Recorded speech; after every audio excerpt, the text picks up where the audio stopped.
भजन सङ्ग्रह 119 को 161 लाई म पढ्नेछु। शासकहरूले आक्रमण मलाई सताउँछन् तर मेरो हृदयले तपाईका वचनको भय मान्दछ।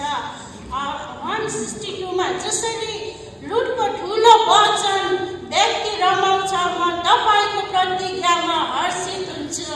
163 मा झुटलाई म घृणा गर्छु र तुच्छ ठान्छु तर तपाईको व्यवस्था म प्रेम गर्दछु।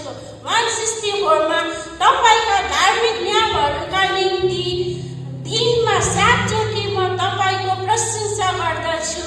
165 मा तपाईका व्यवस्थासँग प्रेम गर्नेहरूलाई ठुलो शान्ति हुन्छ र तिनीहरूले क्लेश खाने कुनै कारण रहँदैन।